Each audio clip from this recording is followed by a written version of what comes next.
The next story is about the St. Peter Street Cemetery. The St. Peter Street Cemetery served as the city of New Orleans' primary burial ground through most of the colonial era, from 1724 and possibly earlier, up until 1789, when it was officially replaced by St. Louis Cemetery No. 1. It still appears to have occasionally been used into the 1790s, particularly when flooding made it difficult to access the new cemetery.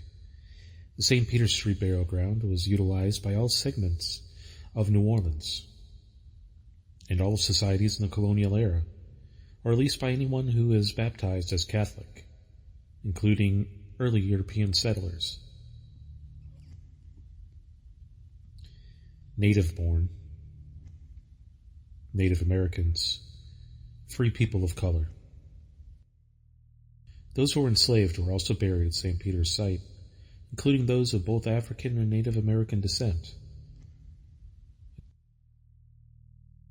A disproportionate number of the people whose remains have been recovered archaeologically during the two efforts to date appear to be of African descent, and at least some of them show signs of mixed Native American ancestry.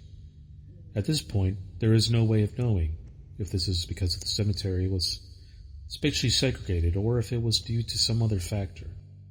It is also likely at least some of the individuals were enslaved in life, something that may have been indicated by pathologies suggestive of shackling on one individual's ankle, healed parrot fractures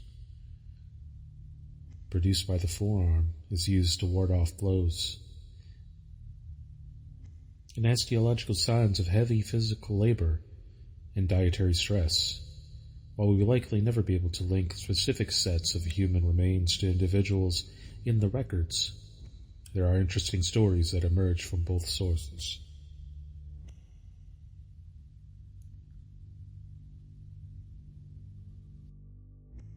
I'd like to thank you again for joining me in the wicked webs we weave.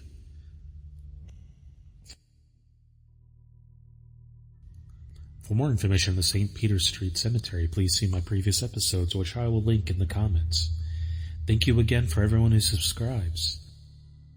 We truly appreciate you listening. Stay tuned for another episode on Forgotten Cemeteries. Once again, I'm your